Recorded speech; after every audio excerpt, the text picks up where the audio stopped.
बातिल से दबने वाले आए आसमान नहीं हम,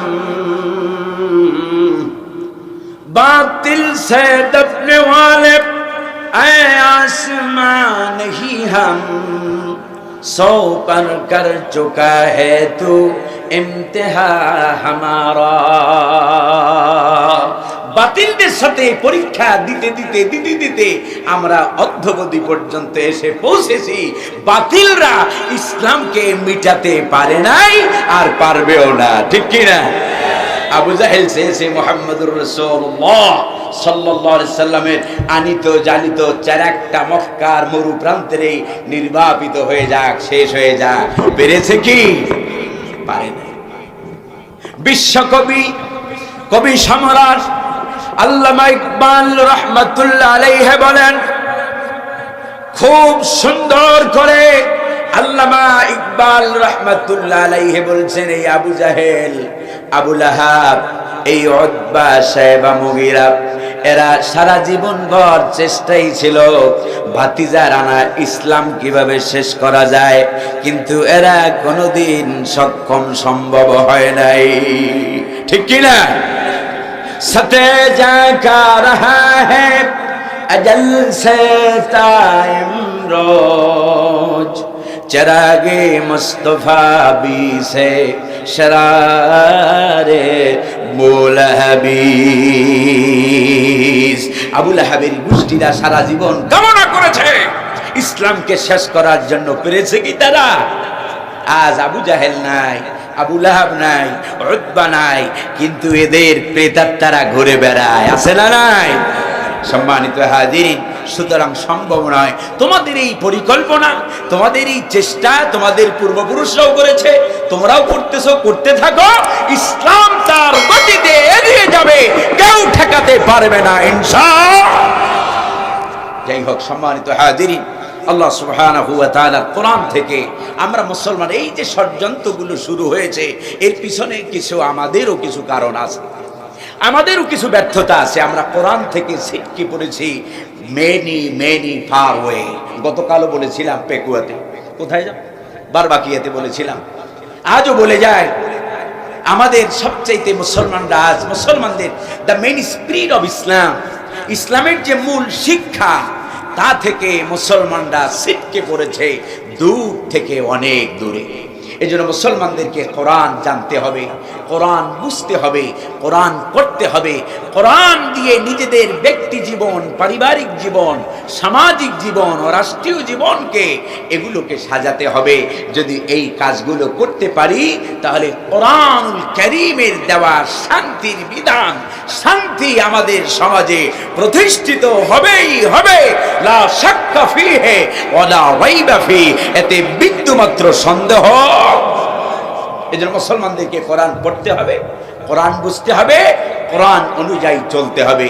আল্লাহ সুবহানাহু ওয়া তাআলা আমাদেরকে কোরআন পড়া, বোঝা, কোরআন দিয়ে ব্যক্তি জীবন, পারিবারিক জীবন, সামাজিক জীবন ও রাষ্ট্রীয় জীবনকে আল্লাহ পাক গঠন করার তৌফিক দান করেন বলি আমিন।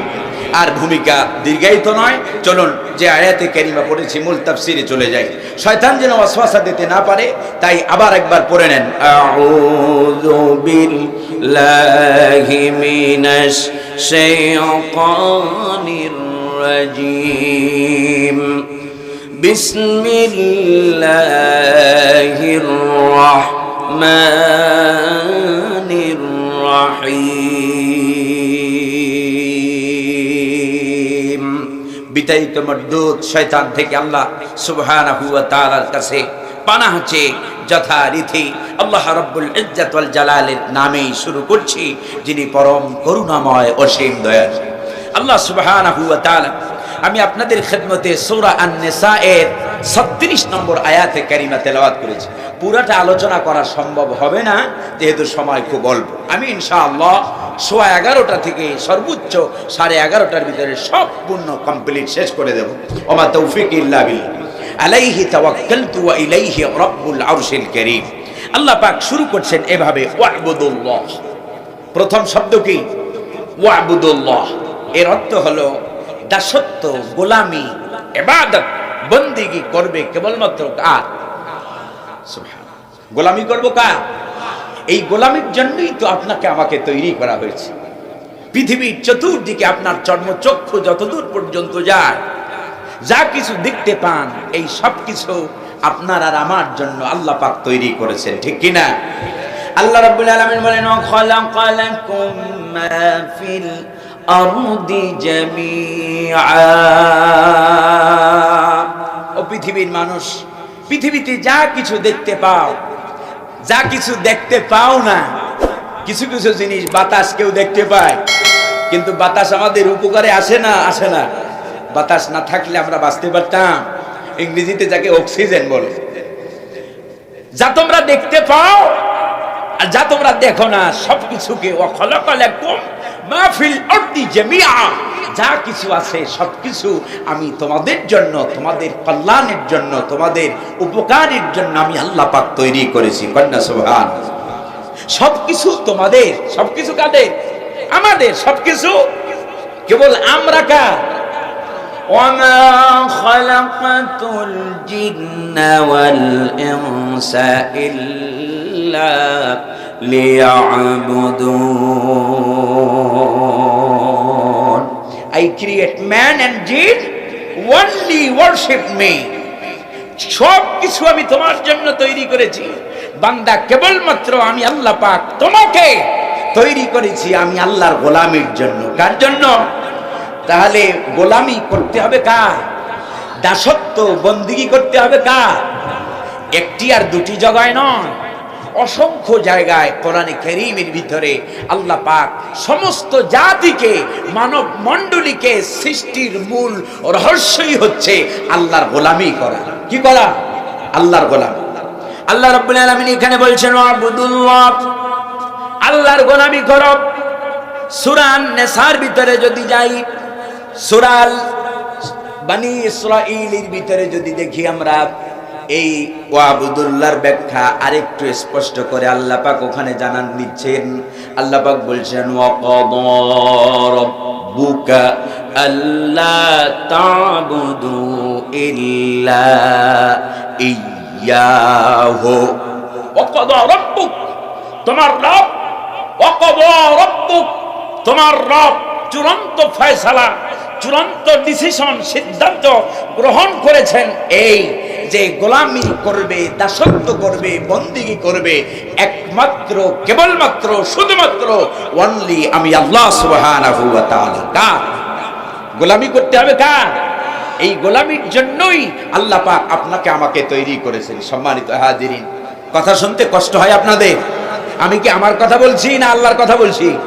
কথা বলছি আল্লাহর। যার কষ্ট হবে তার পরিচয় তো আগেই দিয়ে দিয়েছি, কষ্ট হওয়ার কথা নয়।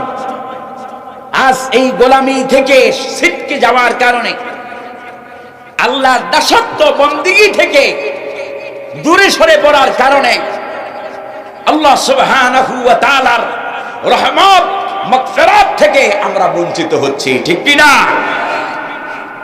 মুসলমান, আল্লাহকে যদি, আল্লাহ সুবহানাহু ওয়া তাআলাকে, আল্লাহ রাব্বুল ইজ্জাতুল জালালের গোলামি, দাসত্ব, বন্দিগি যদি আল্লাহ পাক যেভাবে করতে বলেছেন সেভাবে যদি মুসলমান করত, তাহলে এক সময়ে তাম পৃথিবী মুসলমানরা যেভাবে শাসন করেছে, আর এখনো মুসলমানরা যেই কিতাব দিয়ে হযরত ওমর অর্ধ পৃথিবী শাসন করেছে, সেই কিতাব আজও আছে না নাই? কিন্তু হযরত ওমরের মতো কিতাবের অনুসারী আর নেই। না থাকার কারণেই আজ আমরা পৃথিবীতে শোষিত, নির্যাতিত, লাঞ্ছিত গোষ্ঠীতে পরিণত হয়েছি, ঠিক কি না? এই শোষণ, নির্যাতন, লাঞ্ছনা, গঞ্জনা থেকে মুক্তি দিতে পারে কেবলমাত্র, শুধুমাত্র আল্লাহর গোলামি পরিপূর্ণরূপে যদি আমরা করি, আল্লাহর গোলামি দিকে যদি ফিরে আসি, তাহলে এই শোষণ, বঞ্চনা, লাঞ্ছনা, গঞ্জনা থেকে আমরা বেরিয়ে আসতে। সম্মানিত হাজির, আল্লাহর গোলামি থেকে, আল্লাহর গোলামি করবো কি জানি তো না। আচ্ছা, মুসলমানদের উপরে প্রথম ফরজ কি বলেন তো? ইসলামে প্রথম ফরজ কি করা হয়েছে? ইসলামে প্রথম ফরজ করা হয়েছে নামাজ। নামাজ তো ফরজ হয়েছে কোন হিজরিতে? দ্বিতীয় হিজরিতে। নামাজ ফরজ হয়েছে কোন হিজরিতে? দ্বিতীয় হিজরিতে। দ্বিতীয় হিজরিতে না?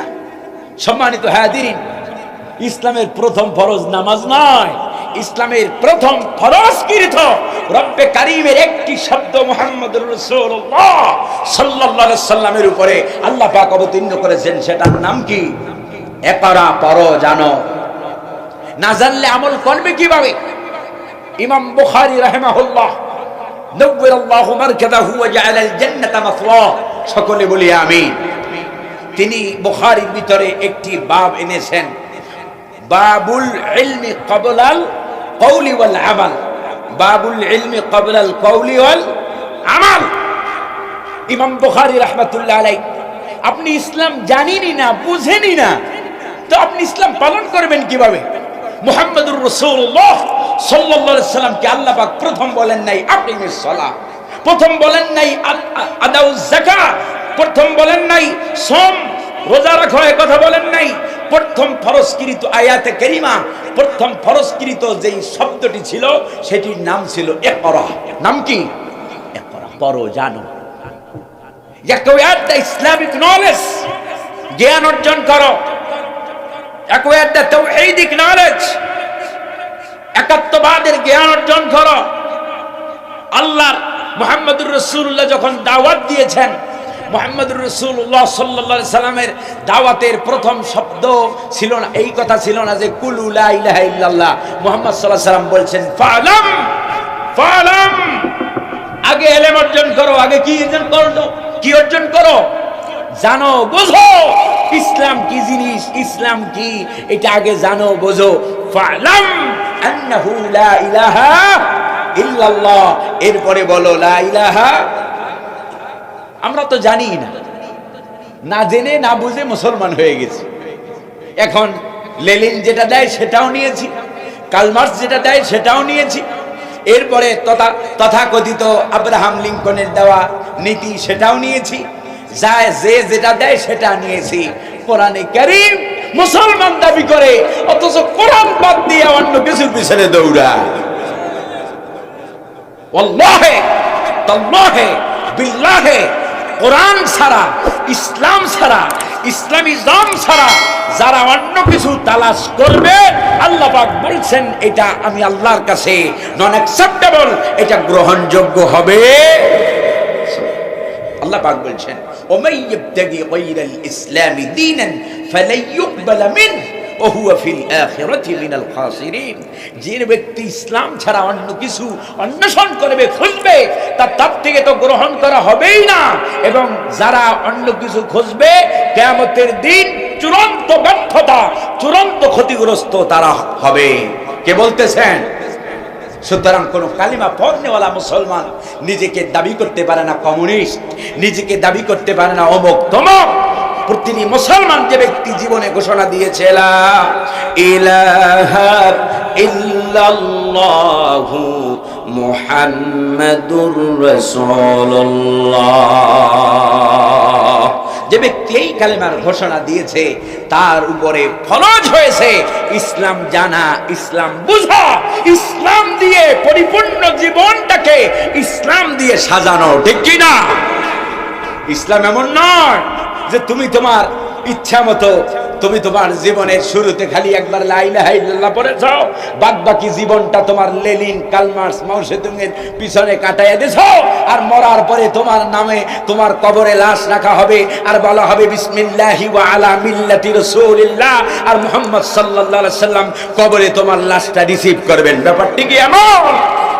সারা জীবন শুধু লা ইলাহা ইল্লাল্লাহ পড়েছো তো কি হাসিল হয়? লা ইলাহা ইল্লাল্লাহ পড়লেই মুসলমান হয়ে যায় না। লা ইলাহা ইল্লাল্লাহ বাস্তব জীবনে সেট করতে হয়, লা ইলাহা ইল্লাল্লাহকে প্রতিষ্ঠা করতে হয়। এই লা ইলাহা ইল্লাল্লাহর দাওয়াত শুধু মুহাম্মদুর রাসূলুল্লাহ দেয় নাই, পৃথিবীতে যত আম্বিয়া আলাইহিমুস সালাম, যত মুরসালিনগণ এসেছেন সবাই এই কালেমার দাওয়াত দিয়েছেন। ঠিক কি না? আল্লাহ রাব্বুল আলামিন বলেন ওয়ালাকাদ বাআসনা في كل أمة رسولا أن اعبدوا الله واجتنبوا তাগুত। আমি প্রতিটি জাতির কাছে, প্রতিটি গোত্রের কাছে, প্রতিটি কওমের কাছে আমি রাসূল পাঠিয়েছি। আর এই রাসূলদের দায়িত্ব ছিল দুটো। একটা দায়িত্ব ছিল এই যে পড়েছি ওয়া'বুদুল্লাহ, আল্লাহ পাক तमाम নবীদেরকে দায়িত্ব দিয়েছেন আনি'বুদুল্লাহ, এক আল্লাহর গোলামি করো, এক আল্লাহর গোলামি জমিনে প্রতিষ্ঠা করো। আর দ্বিতীয় নাম্বার ওয়াজতানিবুত তাগুত, তাগুত থেকে নিজেরাও বেঁচে থাকো, জাতিকেও ফেরাও। তাগুতের ব্যাখ্যা কি অল্প বলে শেষ করে দেব। তাগুত হলো সেই শক্তি যারা নিজেরা ইসলাম তো মানেও না, নিজে ইসলাম পছন্দ করে না, আর অন্যরা মানুক এটাও চায় না। এটাই অধিকাংশ আকসারিন মুফাসসিরিনে কেরাম তাগুতের ব্যাখ্যা এটা করেছেন যে যারা ইসলাম নিজেও চায় না, অন্যরাও যারা ইসলাম প্রতিষ্ঠা করতে না পারে, যারা বাধা দেয়, তারাই হলো কি তাগুত। নবীদের দায়িত্ব ছিল আল্লাহর গোলামি জমিনে প্রতিষ্ঠা করা, আর তাগুত শয়তান থেকে জাতিকে বাঁচানো, তাগুত থেকে জাতিকে ফেরানো। সম্মানিত হাজিরিন, আল্লাহর গোলামি আমরা কিন্তু যেভাবে করা দরকার সেইভাবে করতে পারি না। করি নাই কেন? মূল ওই যে ফাআলাম, ইলম অর্জন করি নাই, কোরআন জানি না। আমি যদি জিজ্ঞেস করি প্রতি বছর তো আসি কম বেশি, যে কয়জন ভাই আছেন আল্লাহর কোরআনটা জীবনে একবার এ টু জেড আলহামদুলিল্লাহি রাব্বিল আলামিন থেকে শুরু করে একেবারে মিনাল জিন্নাতি ওয়ান নাস পর্যন্ত কে জীবনে এইটার তরজমা সরল অনুবাদ জীবনে একবার কে খতম করছেন?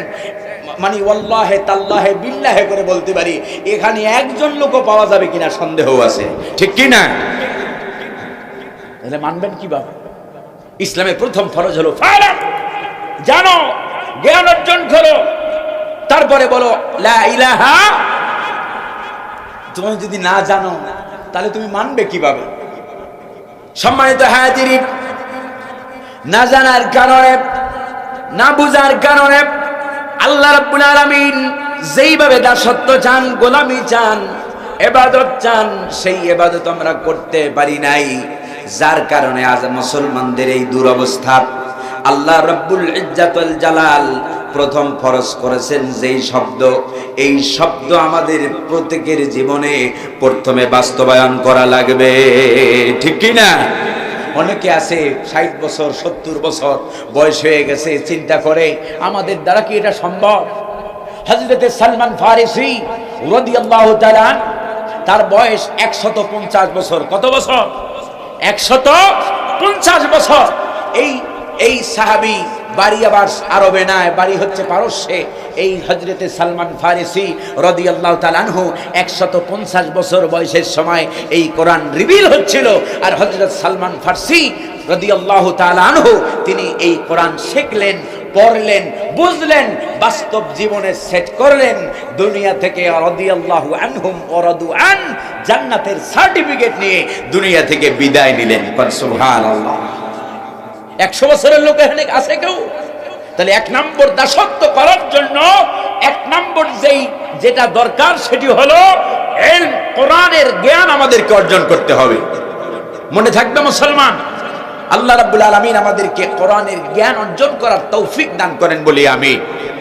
দাসত্ব শিখি নাই, যার কারণে লেনিনের পিছনে দৌড়াই, কার্ল মার্কসের পিছনে দৌড়াই, ন্যাশনালিজম, কমিউনিজম, সেকুলারিজম, যে যেটাই ডাক দেয়, একখান বড় করে, একখান জোরে, একখান একটা বক্তৃতা দিল, তো তার বক্তৃতা শুনে সবাই আত্মহারা হয়ে তার দলে যোগদান করলো। এই হলো মুসলমানদের অবস্থা।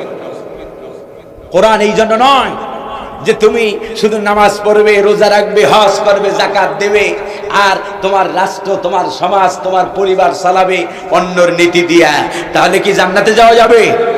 আল্লাহ রাব্বুল আলামিন বলেন أفتؤمنون ببعض الكتاب وتكفرون ببعض। তোমরা কি কোরআনের কিছু মানবে, যেটা ভালো লাগবে সেটা মানবে, যেটা ভালো লাগবে না, যেটা তোমার বিপক্ষে যায়, যেটা তোমার স্বার্থের বিপক্ষে যায় সেটা ছেড়ে দেবে, যেটা কষ্টের সেটা ছেড়ে দেবে। নামাজ পড়তে ভালো লাগে, নামাজ পড়ো, কারণ নামাজ পড়লে টাকা খরচ হয় না। কিন্তু যাকাত দেওয়ার সময় তোমার কষ্ট হয়, টাকা তোমার কষ্টে অর্জন করা টাকা, এই জন্য তুমি যাকাত দাও না, দ্বীনের পথে ব্যয় করো না, ইসলামের পথে ব্যয় করো না। অর্থ তোমার জীবনে সবচাইতে গুরুত্বপূর্ণ হয়ে গেছে। ব্যাপারটা এমন হলে চলবে না।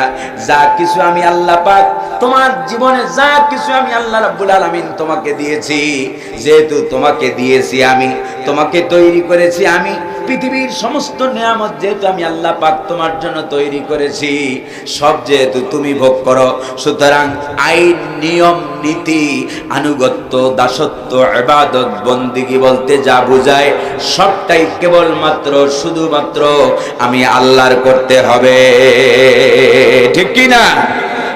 এরপরে ওয়াবুদুল্লাহ, আল্লাহ রাব্বুল আলামিন, এই শব্দের পরে আল্লাহ রাব্বুল আলামিন বলছেন ওয়ালা তুশরিকু বিহি শাইআ।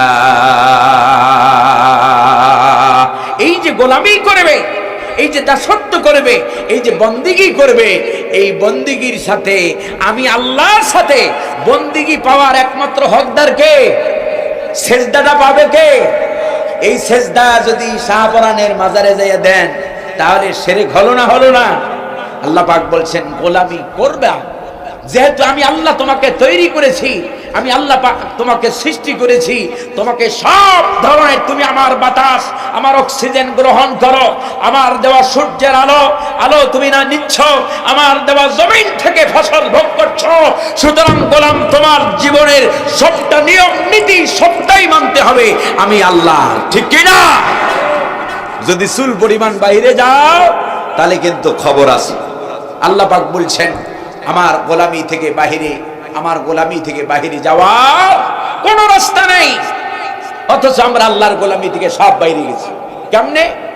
বাই হোক আর ক্রুক, ডাইরেক্টলি আর ইনডাইরেক্টলি আমাদের সমাজপতিরা আমাদেরকে ঈমান থেকে বিচ্যুত করছে, বিচ্যুত করতেছে।